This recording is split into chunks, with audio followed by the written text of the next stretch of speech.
Joriy yilning 1-iyul kuni Mirzo Ulug'bek tumani Cho'l daraxt ko'chasining aynan mana shu qismida 6 yoshli bolani o'limi bilan bog'liq ayanchli avtohalokat sodir bo'ldi.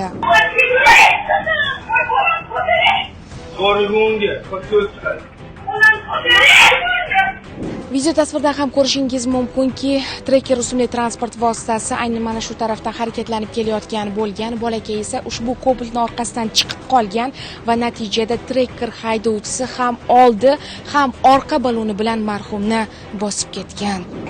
2026-yil 1-iyul kuni 5:40 6 ga yaqin bo'lgan deyishyapti. Ayol kishi bo'lgan. Videoni ko'rmadim, endi o'sha videosi bor.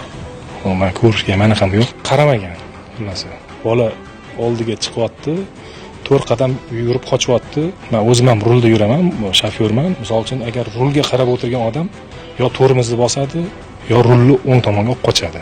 U bolani qochishiga qaramasdan ustidan primoy urib bosib ketyapti. Mashina bilan bosib o'tib ketyapti. G'ildiragi bilan, ikkita g'ildiragi bilan ham bosib o'tyapti. Men o'ylayman, bu ayol umuman rulga qaramagan. Yo'liga qaramagan xullas. Ming afsuski, ushbu ko'ngilsiz hodisa natijasida bolakay voqea joyida aynan mana shu yerda vafot etgan. Video tasvirdagi bolakayga baqirib yordam ko'rsatayotgan qiz uni opasi ekanligi aytildi. Shu o'zimcha bu bir marta urib yuborgandan keyin oldingi koliso bilan bosib, yana orqasi bilan ham bosib ketganda. Bilmayman, menga qorong'i buni nima qilgan, nima qo'ygan, telefonga chalg'iganmi, yo bir nimaga, xullas yo'q bu. Rulga qaragan odam bu yerda avtomatik shunaqa narsa bo'ladiki, tormoz bo'ladi. Tormoz bosiladi har qanaqa holat.